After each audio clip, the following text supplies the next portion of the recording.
कई बौद्ध सन्यासियों या साधुओं के जीवन के बारे में आपने सुना होगा, लेकिन क्या आप तिब्बत में बुद्ध के अवतार माने गए उन साधु की कहानी जानते हैं, जिसने एक दो नहीं बल्कि करीब 80 लोगों को मौत के घाट उतार दिया था? हत्याओं के बाद कैसे वो अध्यात्म की इस चरम अवस्था तक पहुंचे कि न केवल साधु बल्कि उससे तिब्बत में बुद्ध का अवतार तक कहा गया।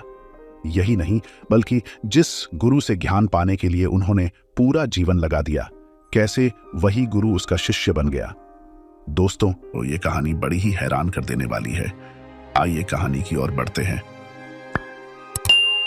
इस साधु को मिलारेपा नाम से जाना जाता है और बौद्ध धर्म से जुड़ी कुछ किताबों में मिलारेपा को तिब्बत का बुद्ध तक कहा गया है। मिलारेपा के जन्म के साल के बारे में एक राय नहीं है, लेकिन 11वीं सदी में मिलारेपा का जन्म एक संपन्न परिवार में हुआ था, इस पर एक राय है। कम उम्र में ही मिलारेपा के सिर से पिता का साया उठ गया था।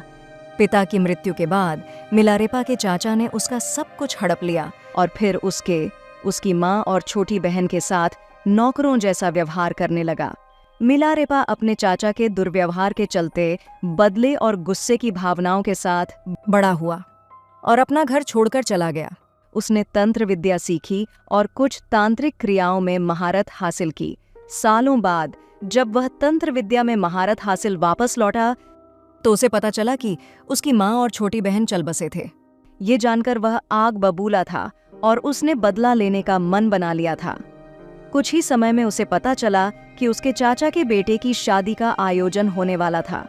इसी मौके पर उसने बदले के इरादे से तंत्र शक्तियों का प्रयोग किया और पूरे आयोजन पर ओले बरसा दिए। इन ओलों में दबकर 80 से 85 लोग मारे गए और मिलारेपा का बदला पूरा हुआ।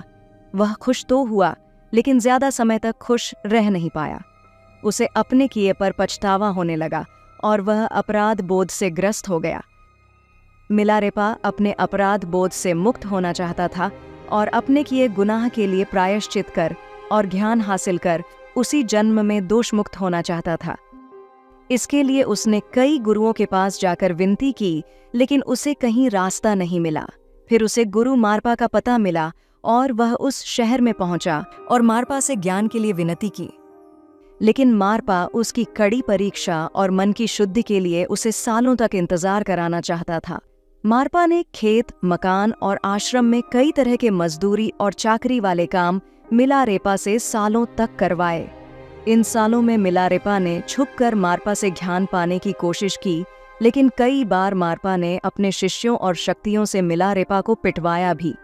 कई सालों तक मारपा का हर आदेश मानते रहे मिलारेपा को मारपा की पत्नी की मदद मिली और उसके बाद मारपा ने उसे दीक्षा देने का निश्चय किया।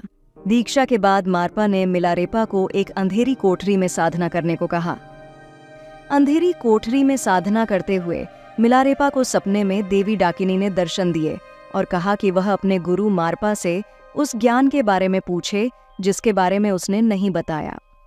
कठोर साधना के तीसरे ही दिन मिलारेपा जब यह प्रसंग सुनाने के लिए मारपा के पास पहुंचा तो मारपा हैरान था और उसने माना कि उस ज्ञान के बारे में उसे भी नहीं पता था। इस ज्ञान की गुत्थी को सुलझाने के लिए मिलारेपा को लेकर मारपा अपने गुरु नारोपा के पास भारत पहुंचा। मारपा की बातें सुनने के बाद नारोपा ने तिब्बत की दिशा में सिर झुकाकर कहा, अंधकार में डूबे उत्तर में आखिर एक प्रकाश दिखा। इसके बाद नारोपा ने मारपा और मिलारेपा को जीवन के संपूर्ण ज्ञान के बारे में सब कुछ विस्तार से बताया। इसके बाद मारपा और मिलारेपा तिब्बत लौटे तो मारपा गुरु के बजाय मिलारेपा के शिष्य की तरह हो गया था। मिलारेपा ने लंबा जीवन जिया और अपने ज्ञान को लोगों तक पहुंचाया। सद्गुरु की व्याख्या के मुताबिक तिब्बती संस्कृति में पिछले कई 100 सालों के दौरान जो बढ़ी चीजें हुई हैं, उनका आधार मिलारेपा ने ही तैयार किया। मिलारेपा ने 1,00,000 गीत रचे। सांगन्योन हेरुका की किताब 100,000 सॉन्ग्स ऑफ मिलारेपा इस बात की तस्दीकन करती है कि मिलारेपा ने अपने जीवन में 1,00,000 गीतों की रचना की। इसी कारण उसे संत कवि भी कहा जाता है। लाइफ ऑफ मिलारेपा किताब में भी मिलारेपा के गीतों के इस चक्र का ब्यौरा है। मिलारेपा की कहानी इस आदर्श का बखान करती है कि एक हत्यारा भी सही मायनों में प्रायश्चित और कठोर साधना से अवतार या सिद्ध साधु बन सकता है। 84 वर्ष की आयु में 1134 ई माघ महीने में चतुर्दशी को योगी मिलारेपा ने शरीर त्याग किया। इस समय आकाश में इंद्रधनुष दिखने जैसी दुर्लभ घटना भी हुई। आज की यात्रा का अंत हुआ, पर यह सफर अभी बाकी है। हिंदू पौराणिक कथाओं का खजाना अनंत है और हमारी खोज अभी शुरू हुई है। इस कहानी को सुनने के लिए आपका बहुत बहुत आभार। आपके बिना ये ध्वनियां सिर्फ हवा में गुम हो जाती। हमें आपकी रुचि, आपकी जिज्ञासा और आपका साथ बेहद खास है। अगर ये किस्सा आपको पसंद आया तो जरूर लाइक करें और बेल आइकन को दबाएं ताकि नई अनसुनी कहानियां आपके मोबाइल की नोटिफिकेशन में ही धमाका मचाएं। दोस्तों, आप नीचे दिए गए कमेंट बॉक्स में सवाल कर सकते हैं कि अगली कहानी किस विषय पर हो या आप किस पौराणिक पात्र के बारे में जानना चाहते हैं। हम अवश्य आपकी पसंदीदा कहानी के बारे में वीडियो बनाएंगे। तो फिर मिलेंगे एक नई अनसुनी कहानी के साथ, एक नए रोमांच के साथ। जय श्री राम।